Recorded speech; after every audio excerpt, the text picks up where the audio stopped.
Please be seated. Did anybody else have to do proofs in high school geometry? Do you remember this? Yes. It's like given A equals B and B equals C, therefore A equals C, something like that.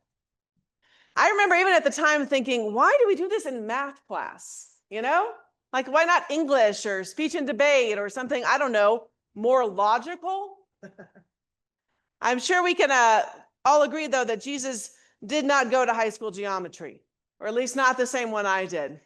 Because when he gets to the end of today's gospel, he says, therefore, and I'm ready for the great conclusion, give up all your possessions. Wait, is that where this is going? I mean, I was with you, planning. I love a plan, right? And everybody makes plans. The military has strategy. The builders have their building plans. Everybody makes a budget, we hope, right? Great. I'm with you. But then we get to the end, and that's the conclusion? Give up all your possessions? How are we going to have a budget or a plan if we don't have any possessions? It doesn't make sense to me. There's a Talmudic story. The Talmud is like an additional set of teachings in the Jewish tradition. And there's a story from there. I always think of it as being on a cruise ship, but I think that the Talmud might come before cruise ships, but a big ship, right, with lots of rooms in it. So the story goes. And whoever's keeping track of all the things realizes that the ship is starting to sink. And they can't figure out why. So they start looking all around, and they find themselves finally coming down to the bottom floor of the ship. And they see that water's rushing into one of the rooms. So they open the door, and there's a guy there holding a shovel, digging a hole in the bottom of the boat. And they're like, what are you doing? And he says, it's my room. I paid for it. And that's how the ship sank. And it's easy enough to say, who would do that, right? Like, who would build would dig a hole that's going to sink the whole ship just because it's their own room and their own space? But the reality is, we often do that, right? Because we live in a world that says we can do whatever we want as long as we paid for it, as long as we're not hurting anybody, as long as whatever, right? It doesn't matter how you treat your family. That's up to you. That's your choice. Doesn't matter how you manage your belongings. That's up to you. Doesn't matter if you want to amass a bunch of debt and eat a lot of sugar and play video games all day. That's your funeral, right? It doesn't have anything to do with anybody else. But I don't think Jesus agreed with that. I mean, the truth is, even though it might not seem logical to us, Jesus was just trying to tell us what the plan was, right? You give up all your possessions, hold your relationships loosely, pick up your cross and follow me. That's the plan. Just because we don't like the plan doesn't mean we can't say it's not logical. He was just trying to tell us what's going to happen. Because if we follow Jesus, it's a different set of rules. It's not everybody gets to do whatever they want, and the most important thing is to be as happy as you possibly can. It's to remember that we are beloved children of God, all of us, and to live from that place. I just finished reading The Warmth of Other Suns by Isabel Wilkerson. It's a story about the Great Migration, which has when millions of Black people left the South and moved to Western and northern cities between about 1915 and 1975.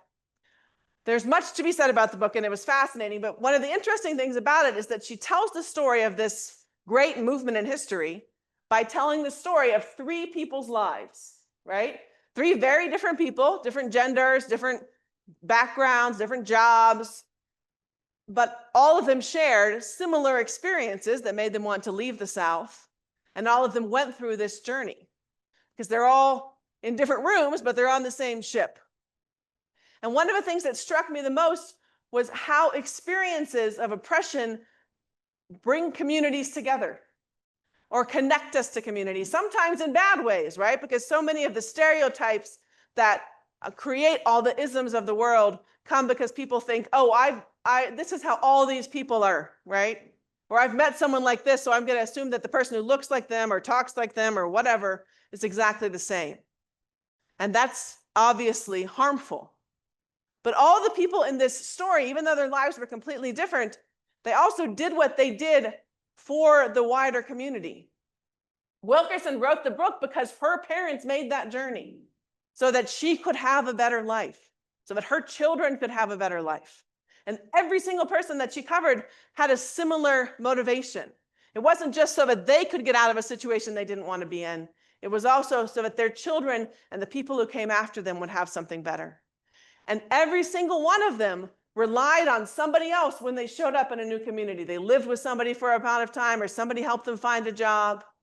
And so once they were settled, they all turned around and helped the people coming behind them, right? The people who had newly arrived, because they knew that we are all a part of the same ship, and that the ways that we behave impact other people, and the choices we make impact the people who are coming after us.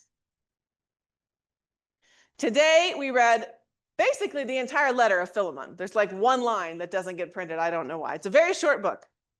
And in it, Paul is saying to Philemon that he should forgive or possibly free his slave, or possibly not his slave, Onesimus.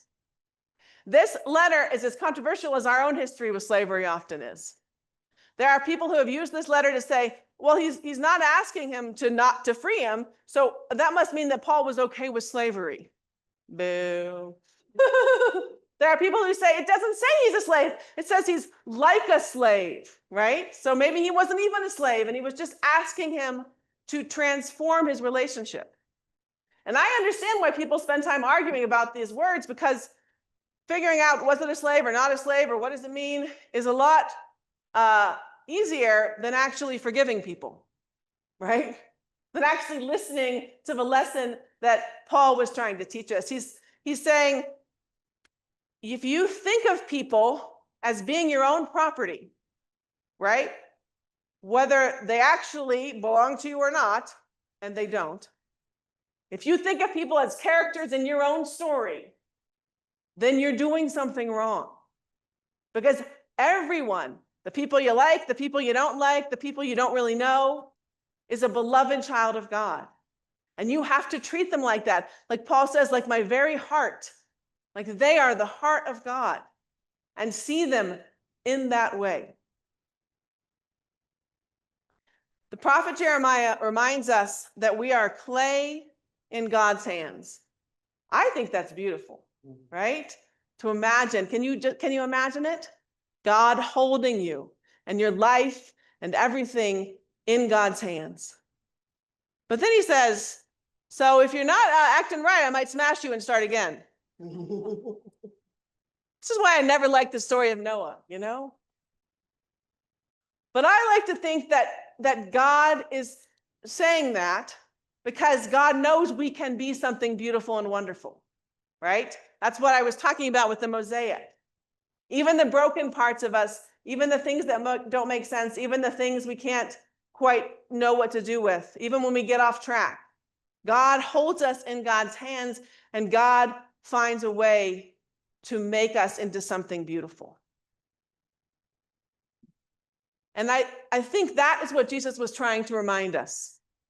That the most important thing is to remember that we belong to each other, and we most importantly belong to God. And so that means sometimes when we're doing things we probably shouldn't be doing, like, digging the hole in the bottom of a boat, Jesus might show up and say, what are you doing? Right? What is your plan here?